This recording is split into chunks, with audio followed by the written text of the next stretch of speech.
I'm in operations, not the glamorous kind. No keynote slides, no strategy retreats. I'm the person who gets called when a badge doesn't work, when a vendor shows up without being scheduled, when someone promises something the building physically cannot do. So when my manager said it, he didn't say it like a request. He said it like a victory. Entire team's coming for the holidays, Darren told me, leaning on my cubicle wall like we were buddies.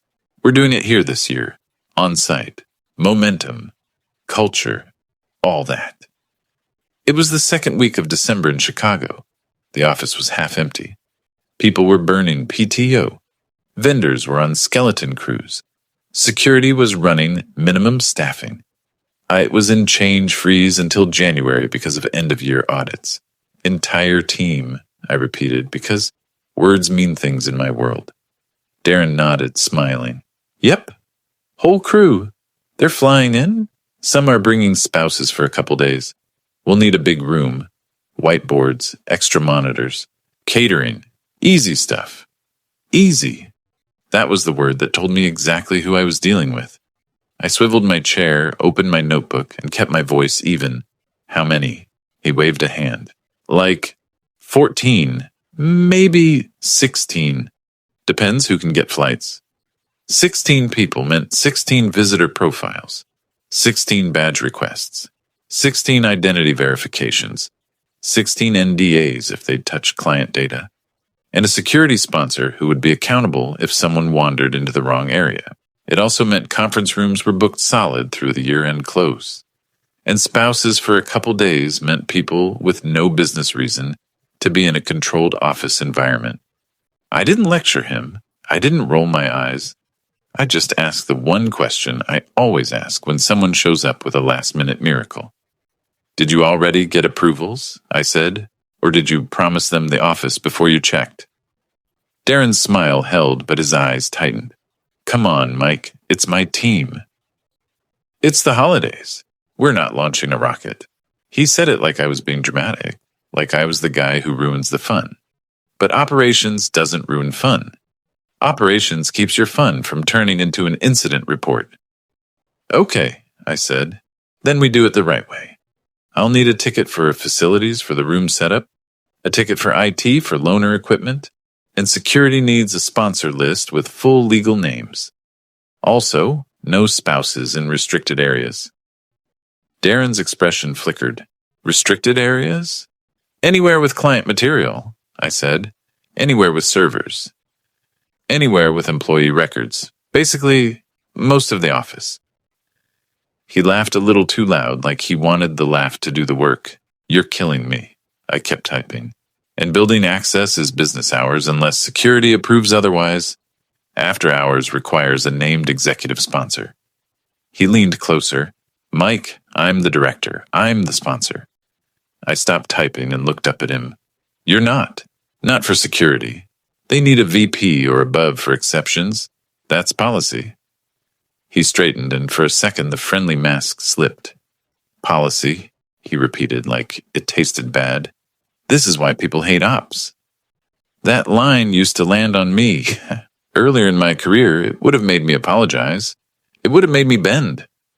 But I'd been doing this long enough to recognize a pattern. People who call you difficult are usually asking you to carry their risk. I nodded once. If you want this to happen, I'll help. But it has to be real. Tickets, approvals, lead times. Darren exhaled like I'd personally offended him. Then he softened his voice like he was doing me a favor. Look, he said, I've already told them it's happening. They're excited. It's good for morale. Don't make me go back and look incompetent. There it was, not, can we do this, but don't embarrass me. I didn't answer the emotional part. I answered the operational part. Send me the dates, I said, and get me a head count by end of day. If flights are being booked, I need names. He tapped my desk twice like I'd agreed to everything. Great. Knew you'd come through. Then he walked away, already typing on his phone. For about 30 seconds, I stared at my screen, listening to the office hum in that quiet December way. Fewer conversations, more coats on chairs, the faint smell of someone's peppermint coffee, and then my inbox started to fill. Not from Darren, from everyone else. Facilities. Urgent. Reconfigure conference room. A for 16. No ticket provided. Requester. Darren K. ET Service Desk. Request. 12 loaner laptops, 8 external monitors, 2 printers. No ticket. Needed by next week. Security. Badge access request incoming. Sponsor listed as Mike S. Operations. Please confirm approval. I felt my jaw tighten. He didn't just skip process. He used my name. That matters because in our system, the sponsor is the person who takes responsibility. If someone loses a badge, security calls the sponsor. If a visitor accesses restricted areas, security calls the sponsor. If an audit finds exceptions, compliance asks the sponsor why they authorized it. I opened the security request. 14 names, no dates of birth, no ID verification notes. One of the last names was misspelled. 2 of the emails were personal Gmail accounts. And at the bottom, the sponsor field, Mike S. I didn't panic. I didn't call him and scream. That's what people like Darren expect. Emotion they can spin into Mike's being unreasonable. Instead, I did the thing that protects you in a company. I made it boring. I made it written. I made it impossible to reinterpret later. I replied to security first. Hi, please do not process. I have not approved a sponsorship, awaiting formal request with required verification. Then I replied to facilities and IT. Hi, please route through standard ticketing. No work can be scheduled without approved tickets and cost center. Then I forwarded all 3 emails to Darren with a single sentence. Darren, I'm seeing multiple requests submitted under my name without my approval. Please confirm who is sponsoring and which VP is authorizing exceptions. I kept it polite, clean. No accusation, just facts. 2 minutes later, my phone rang. Darren didn't start with hello. What is your problem? He snapped. I stayed calm. My name is on your security requests. That makes me the accountable party. I'm not sponsoring 14 visitors I haven't verified. He scoffed. They're my team, Mike. They're not criminals. It's not about criminals, I said. It's about policy, liability, and audit trail. You want this done fast? Do it correctly. There was a pause. I could hear movement on his end, like he was pacing. You're acting like I'm asking you to commit a felony, he said. I'm acting like I've been the one pulled into the conference room when someone else's easy promise becomes a compliance issue, I replied. Another pause. Then his voice went lower. Listen, he said. I need this. I need it to look smooth. There are people watching. That sentence landed differently. People? I repeated. What people? He didn't answer directly, which was answer enough. He just said, handle your side. Don't make this a thing. I'll take care of the rest. And before I could ask again, he hung up. I sat there staring at the call log, feeling that familiar operation sensation, the one that isn't fear exactly, but awareness. Like you've just heard a floorboard creak in a house you thought was empty. Because people watching wasn't about holiday morale. It was about scrutiny. I opened my calendar. Nothing. Then, as if the universe wanted to confirm my worst suspicion, a new meeting invite popped up. Subject: Holiday War Room. Executive Review attendees: Darren K., VP of Sales, Finance Director, Security Lead Location, Conference Room.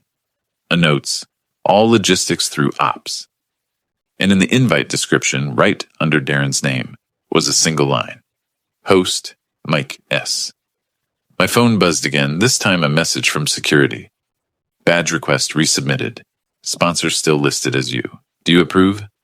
I stared at the screen, and for the first time all day, I felt something sharp under my ribs. Not stress, not anger, certainty. Because Darren wasn't just being sloppy. He was trying to hand me the steering wheel right before the crash. The next hour was a slow grind of people trying to move fast, by stepping over the parts that keep a company from bleeding in public. Facilities replied first. Mike, we can flip conference room A, Priya wrote, but it requires an approved ticket and a cost center. Also, Room A is already reserved for finance close from Monday through Thursday. I forwarded it to Darren. One line. Room A is booked for close. If you want an override, finance has to release it. IT came next. Loaners are limited, the service desk said. We can provide 4 laptops and 2 monitors with 5 business days' notice. Imaging is frozen without CIO approval. Again, I forwarded it. Again, one line. And security, Sarah, who never wasted words, sent the cleanest message of all. Visitor badges denied. Sponsor not confirmed. No executive exception on file. That one felt like oxygen. Not because I wanted Darren to lose. Because for the first time, the system was doing what it was designed to do. Stop one person's ego from becoming everyone's liability. I leaned back, stared at Darren's executive review invite, and opened the attendee list. VP of Sales, Mark Halden. Finance Director, Elise Klein. Security Lead, Sarah. And Darren, sitting in the middle like he'd pulled this whole thing together. Then I noticed the note again. All logistics through ops, not coordinate with ops, not align with ops, through ops. Like I was a pipe you run things through until they come out finished and polished. My phone rang again. Darren. This time I answered on speaker and kept typing because I wanted my hands steady. What did you do? He said. I didn't do anything, I replied. Security denied badges because they weren't valid requests. They're my employees, he snapped. They have company emails. What more do they need? A verified roster, I said. Proper sponsorship, visitor policy, and a VP exception if you want after hours or restricted access. He exhaled hard. You're enjoying this. That accusation was almost funny, because it showed how his brain worked. If someone doesn't bend, they must be emotional. They must be making a point. They can't simply be correct. I'm protecting the company, I said, and myself. You put my name as sponsor. I put your name because you're ops, he shot back. It's your job. It's my job to run process, I said. Not to take ownership of exceptions you promised without approval. Silence for half a beat. Then his tone shifted. Smoother, more dangerous. Okay, he said. Fine. What do you want? Tell me what checkbox I need to click so we can move on. I looked at my monitor, the meeting invite, the attendees, the timing, the way he kept saying, people are watching. I want the sponsor field corrected, I said, and I want the executive exception request submitted with Mark's approval. If he wants this, he signs it. Darren laughed once, short and sharp. You want me to bother Mark with paperwork? I want the person who benefits to accept the risk, I replied. He didn't answer. He hung up again. And for a few minutes, nothing happened. No new emails, no angry messages, just the soft office quiet. Keys, printers, someone's chair rolling in the aisle. I almost believed he'd back down. But that was just the beginning. 10 minutes later, my calendar updated by itself. The holiday war room executive review meeting changed time. Moved earlier. Notes edited. And then a new attendee appeared at the bottom of the list. HR business partner, Gina Morales. I felt my shoulders tighten in that specific way they do when HR is pulled in, not to solve a problem, but to control a narrative. My phone buzzed with a Teams message from Gina. Hi, Mike. Quick synchro. Holiday on-site logistics. Can you jump on a call in 10? I stared at it, then at Darren's name on the invite. He wasn't trying to get approvals. He was trying to get leverage. I replied politely. Happy to? Please include Darren and clarify the decision-maker for approvals so we can close gaps efficiently. Gina's response came back fast. Darren will join. Mark is busy. We just need solutions. Solutions? Always solutions. Never ownership. When the call started, Darren spoke first. Warm voice, calm pace, like we were a team. Mike's been a bit rigid, he said, laughing lightly. But it's the holidays. We're all trying to make something special happen. Rigid. Ikis, that was the word he chose on purpose. Not concerned, not careful. rigid. Gina made a neutral sound. Mike, can you walk us through what's blocking this? I kept my voice even. I'd learned the hard way that the first person who sounds emotional loses. 3 blockers, I said. 1, conference room availability. Finance has the room for close. 2, IT, imaging freeze. Loaner equipment is limited without CIO exception. 3, security, sponsorship. My name was added without my approval, and visitor badges were denied per policy. Darren jumped in immediately. Right, he said, but we're not talking about strangers. It's my team. They're flying in. We can't have them standing in the lobby like tourists. I didn't argue his feelings. I spoke to the record. If they're employees, HR can confirm status and provide a roster, I said. Then security can provision temporary access under an executive sponsor. That sponsor can be Mark, since he's attending. There was a pause, the kind where everyone waits to see who flinches. Gina cleared her throat. Mark is difficult to reach this week. Then the dates should move, I said. Darren made a sound like I'd insulted him. We already booked flights. That was new.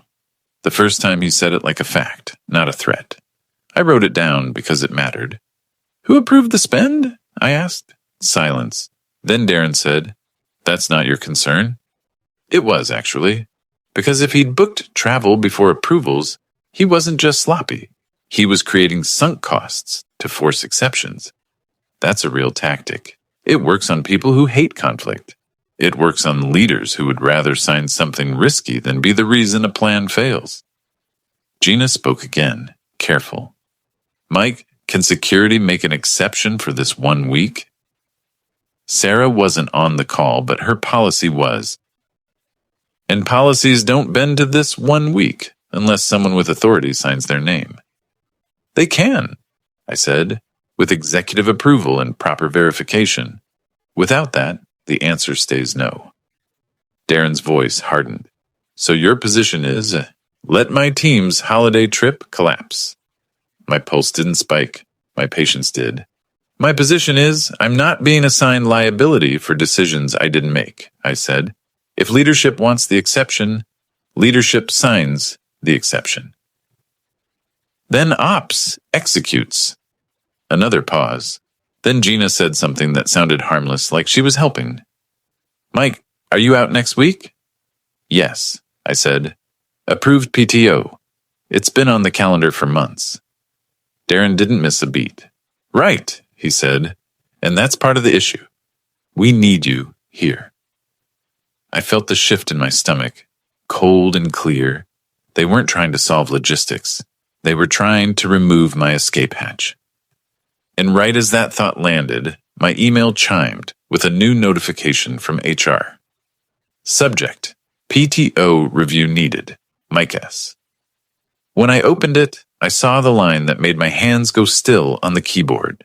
Request, modify PTO due to business needs. It wasn't approved yet, but it was initiated, and it had Darren's name on it. The HR email sat in my inbox like a polite threat. PTO review needed. Mike S. Request, modify PTO due to business needs.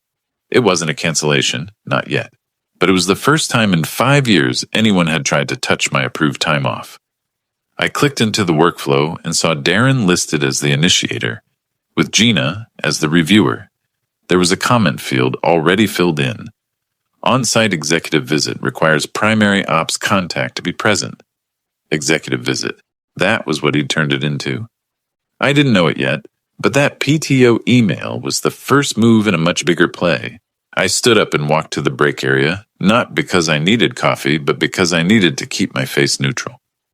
The office was quiet, holiday quiet, half the desks empty, coats on chairs, leftover candy bowls by monitors.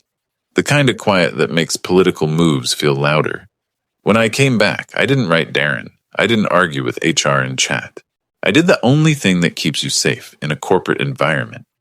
I built a clean record that could survive being read by someone who wasn't emotionally involved. First, I pulled my PTO approval, time-stamped from October, manager approved in the system, with my coverage plan noted. Then I pulled the operations coverage schedule, duty inbox rotation, on-call escalation list, and the standard holiday staffing memo our VP had already issued. Then I wrote one email to Gina and CC'd Darren. Hi Gina, my PTO was approved on OCT 3 and coverage has been scheduled per ops rotation. If there is a business critical need to modify it, please confirm the approving executive sponsor and the reason code per policy. Also, please clarify who is the accountable sponsor for the holiday on-site event, as multiple access and facilities requests were submitted under my name without authorization. No emotion, no accusations, just policy and accountability. Then I did something else Darren wouldn't like. I called Sarah in security. Sarah answered the way she always did. Direct, clipped. Security. Hey Sarah, it's Mike in Ops. Quick question. Those visitor badges, they keep coming in with me listed as sponsor. I've denied them in writing. Are you seeing anything else? There was a pause, and I could hear her clicking through screens. Yeah, she said. They're being resubmitted with different wording. Same names, same issue. And someone's trying to request after-hours access for 3 nights. After hours? I repeated. Badge access to the West Wing. That's a restricted zone. We'd need a VP exception plus verified employment status. My throat went dry, not from fear, but from recognition. West Wing meant the floor where client contracts and employee files lived. It meant the part of the building you couldn't just tour like it was a museum. Who's requesting after hours? I asked. Sarah didn't hesitate. Darren, but he's using your group as sponsor contact on the form, which is why it's bouncing into your queue. That was the moment I stopped trying to be helpful. Can you send me a copy of the request trail? I asked. I can attach the ticket history, she said. And Mike, keep everything in email. If this turns into an incident, the log matters. I'm doing that, I said. When I hung up, I didn't feel angry. I felt clear. Darren wasn't trying to host a holiday week. He was trying to manufacture exceptions, after hours, restricted areas, bypassing finance close. And he needed a fall guy if anyone asked how it happened. If it went well, he'd call it leadership. If it went wrong, he'd call it ops failed execution. And now he was trying to trap me in the building by rewriting my PTO. My phone buzzed again. A Teams message from Darren. Let's not make this difficult. I need you next week. I didn't answer that. I opened the HR workflow instead and added a note. PTO coverage is assigned and documented. Any modification requires executive sponsor approval per policy. I am not the sponsor for this event and have not authorized use of my name on access requests. Then I clicked submit. 2 minutes later, a new meeting invite hit my calendar. Subject, quick alignment. Mike, Darren, Gina. Time, 4:30 p.m. Location, Darren's office. I almost laughed. Alignment was what people called it when they wanted to corner you without witnesses. I accepted anyway because refusing looks like guilt, and I had nothing to hide. At 4:30, I walked to Darren's office. His door was half closed.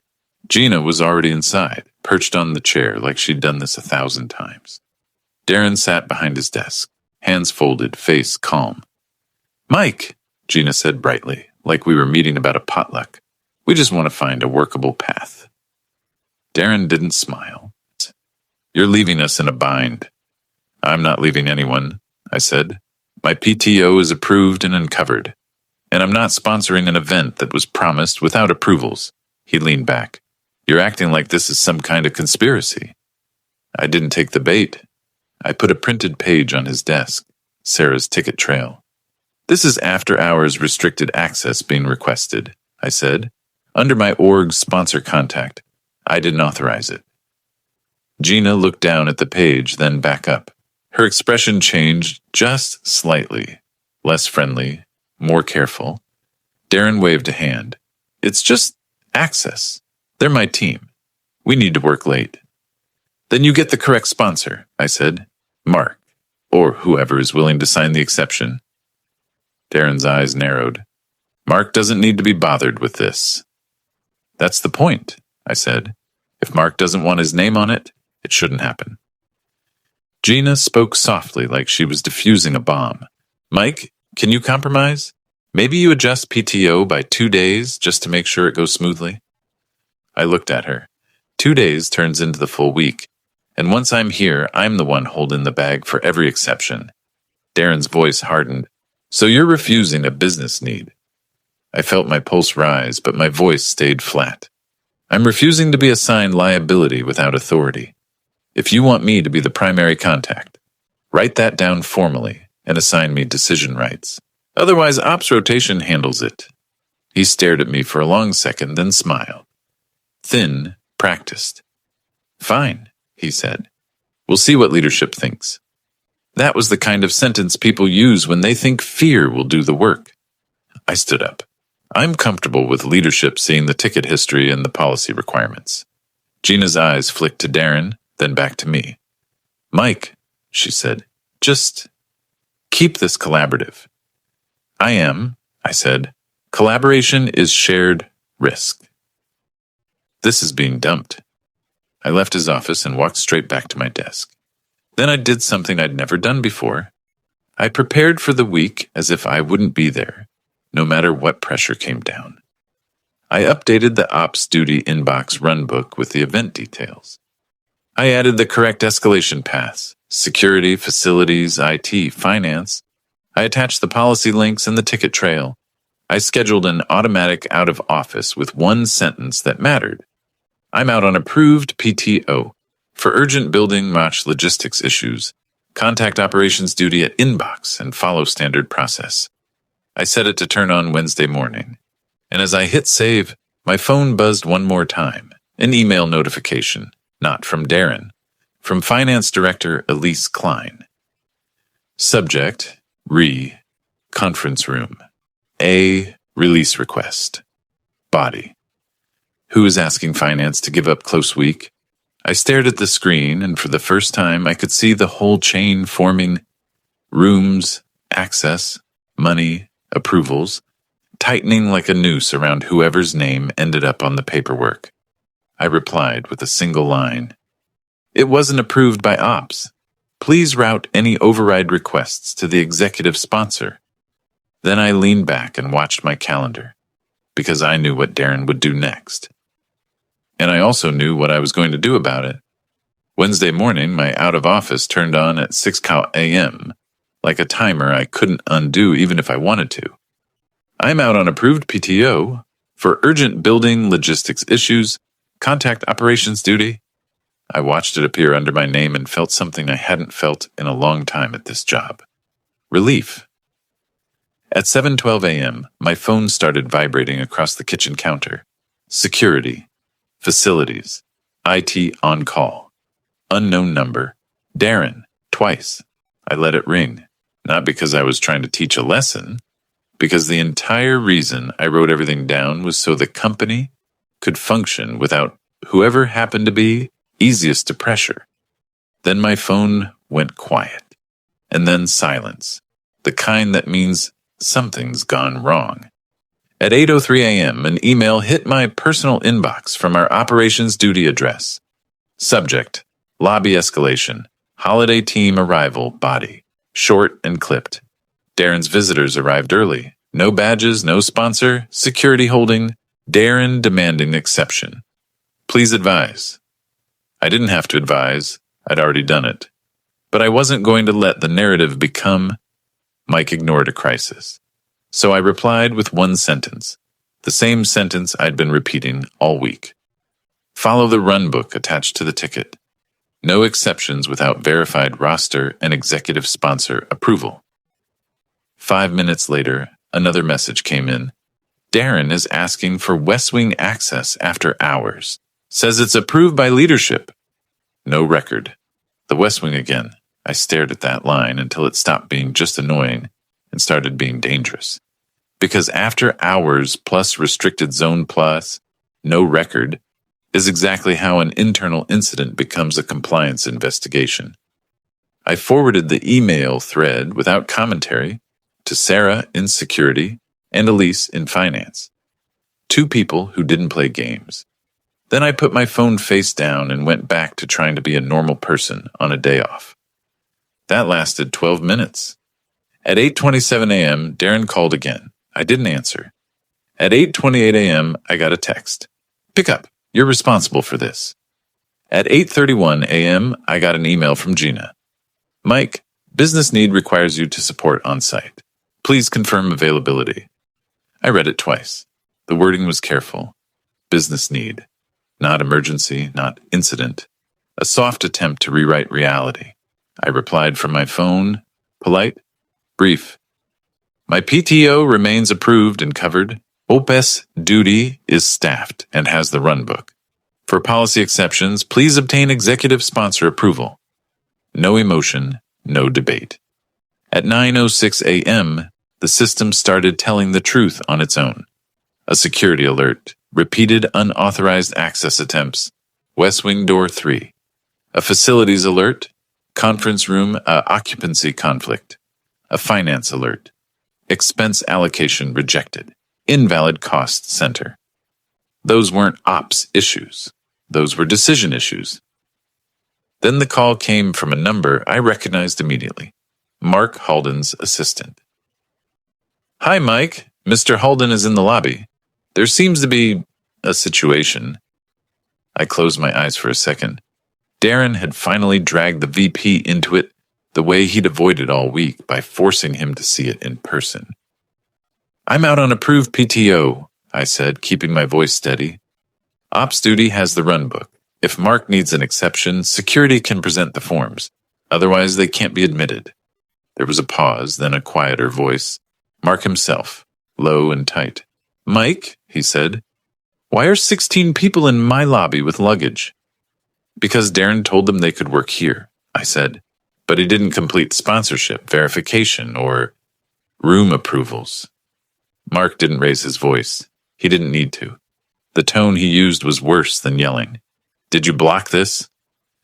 I didn't block anything, I said. Security followed policy. Finance close has the room. IT is in freeze. I documented all of it and asked for your executive sponsorship if exceptions were required. Another pause. I could hear noise behind him, muffled voices, the lobby echo.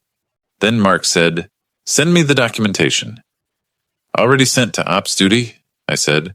I'll forward you the email chain. I hung up, forwarded the chain, and my phone went quiet again. For almost an hour. Then the updates came fast, like dominoes. Security. Mark declined to sponsor after-hours restricted access. Visitors remain in lobby pending Darren's direction. Facilities. Conference room A not available. Finance close in progress. Darren attempting to relocate close team. IT. Loaner request denied. Imaging freeze. Darren requesting bypass via urgent executive need. No CIO approval. And then the one that made my chest go light. Compliance. Incident opened. Unauthorized access requests. Misrepresentation of sponsor. It wasn't petty anymore. It wasn't interpersonal. It was official. At 12:14 p.m., Darren emailed the entire chain. Mark, Gina, Elise, security, IT, trying to seize control with one big statement.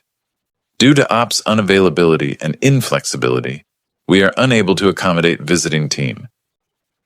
This impacts productivity and morale. Recommend immediate review of ops support model. He tried to make it sound like I'd abandoned the company. Elise replied in under 3 minutes. Please clarify why flights and hotel blocks were charged to a cost center, not authorized for travel. Also clarify who approved catering deposits submitted yesterday. Darren didn't answer Elise. He replied to Mark instead, pushing. Mark, can you just sign the access exception so we can move forward? Mark's response came back one line long. No. That was the microsecond where the whole building stopped being about Darren's feelings and started being about Darren's judgment. Because after that, people stopped negotiating with him and started documenting him. At 2:40 p.m., I got a final call. Unknown number. I didn't answer.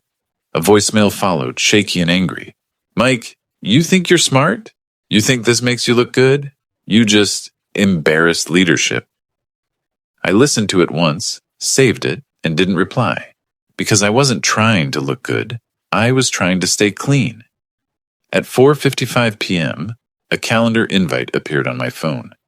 Subject, Operations Process Review, Holiday On-Site Incident Attendees. Mark Halden, Elise Klein, Gina Morales, Security Lead, IT Manager, Darren K. Mike S. Time. Monday, 9 a.m. Location, 12th floor. Exec Conference.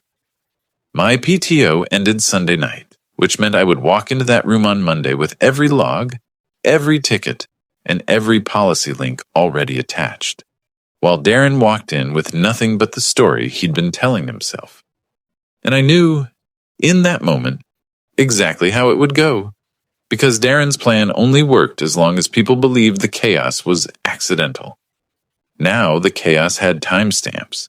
Monday at 8:52 a.m., I walked into the exec conference room with a plain folder in my hand and zero drama on my face. That's how you survive these meetings. You don't win by being loud. You win by being uninteresting, because the facts are interesting enough. Mark was already there, tie loosened, coffee untouched. Elise sat with a laptop open, eyes moving fast. Sarah from security had printed logs. It had a manager I'd only met once, someone who looked like he hadn't slept since Thursday.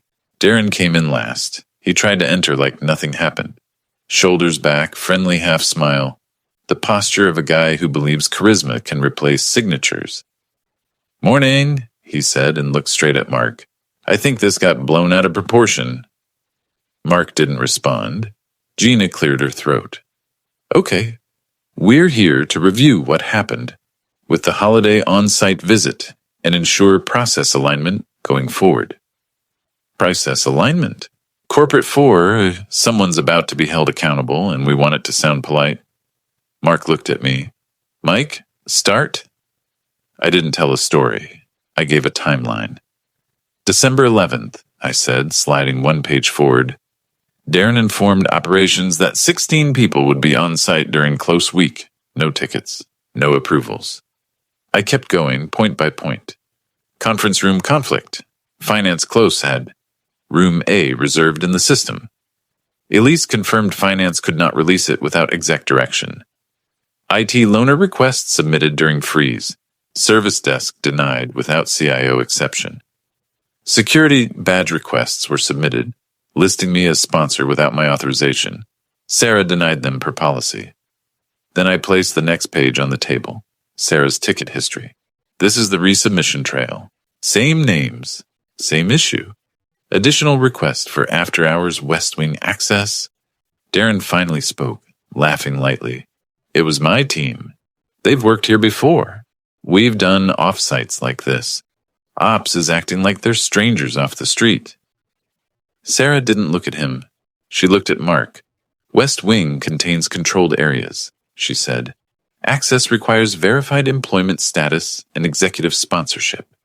Darren could not provide either. Elise chimed in immediately, calm but sharp. And the travel, she said, rotating her laptop so Mark could see. Flights and hotel blocks were charged to a cost center, not authorized for travel. Catering deposits were submitted against a project code that doesn't exist. Darren's smile tightened. Those were temporary allocations. We fix those later. Elise didn't blink. We don't fix later what wasn't approved. Mark leaned forward, elbows on the table. Darren. When did you book the flights? Darren opened his hands like this was obvious. When I had to get good prices. Mark's voice stayed low. Before approvals. Darren hesitated just long enough. I was told Ops would support, he said. That's why I moved forward. That's when Gina looked at me, like she wanted a soft landing. Mike, she said, did you refuse to support? I kept my tone flat. I supported within policy, I said. I asked for tickets, rosters, and executive sponsorship. My PTO was approved months in advance with coverage assigned. When HR attempted to modify it, I requested sponsor confirmation per policy. I slid forward the HR workflow printout. Timestamps, initiator, comment. Executive visit. Gina's eyes flicked to it, then away. Mark stared at Darren. Why was Mike listed as sponsor? Darren's jaw worked. Because Ops handles access. Mark didn't accept it. Ops processes access. They don't own exceptions. You tried to make him own it. Darren leaned back, defensive now. This is becoming personal. It's not personal, Mark said. It's governance. That was the sentence that ended Darren's room for maneuver. Because governance doesn't argue with feelings. Governance asks, who approved? Who signed? Who benefits? Who carries risk? Mark turned to Sarah.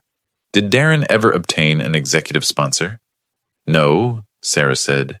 He requested it verbally. He did not submit the exception form with a signature. Mark turned to IT. Did he have CIO approval for imaging bypass? No, the IT manager said. He tried to mark it urgent. We declined. Mark turned to Elise. Did finance approve any of these charges? Elise's answer was short. No. Then Mark looked back at Darren, and for a moment the room was so quiet you could hear the HVS. What exactly did you think would happen? Mark asked. When 16 people showed up with luggage and no authorization. Darren's mouth opened, then closed. His eyes flicked fast to Gina, like he expected HR to soften the edge. Gina chose her words carefully. The concern, she said, is the communication breakdown and the pressure placed on support teams. Mark didn't move his eyes from Darren. Pressure is one thing. Misrepresentation is another. He tapped the table once. You told your team they could work here. You booked travel before approvals. You attempted after-hours access to restricted areas. You tried to assign sponsorship to an employee who didn't authorize it. Then you blamed operations in writing. Darren's face went slightly pale. Not dramatically, just enough. I was trying to deliver, he said. We're under performance pressure. Mark cut him off. Everyone is. That doesn't exempt you from controls. Then Mark shifted his gaze to me. Mike, he said, you did exactly what you were supposed to do. Going forward, no one in ops is to be listed as a sponsor for exceptions. Sponsor must be the benefiting executive. If anyone tries to bypass, escalate directly to Sarah and Elise. I nodded once. Understood. Darren tried one last move. Soft voice. Wounded. So what? I'm the villain now? Mark didn't take the bait. Darren, he said, you're accountable. He stood, which ended the meeting without theatrics. As people gathered papers, Elise leaned slightly toward me. That travel trail, she said quietly, it's already being reviewed. Sarah added just as quietly, compliance wants a statement, not from you, from Darren. Darren heard enough to stiffen. He left quickly, phone in hand. Like speed could rewind the week. I stayed behind for 30 seconds after everyone else filed out, not to savor it, but to breathe. Because the relief wasn't about revenge. It was about being done carrying someone else's risk. On my way back to my desk, I passed the lobby. It was empty. No luggage, no visitors, no embarrassed staff trying to pretend this was normal. Just a holiday tree in the corner and a sign someone had taped to the reception monitor. All visitor access requires pre-approval. No exceptions without executive sponsor. I paused, read it once, and kept walking. Because the real karma wasn't Darren getting yelled at. The real karma was simpler. He built a plan that only worked if I broke the rules for him. And the day I stopped being the person who saved him, the company finally saw who he was when no one was there to catch him.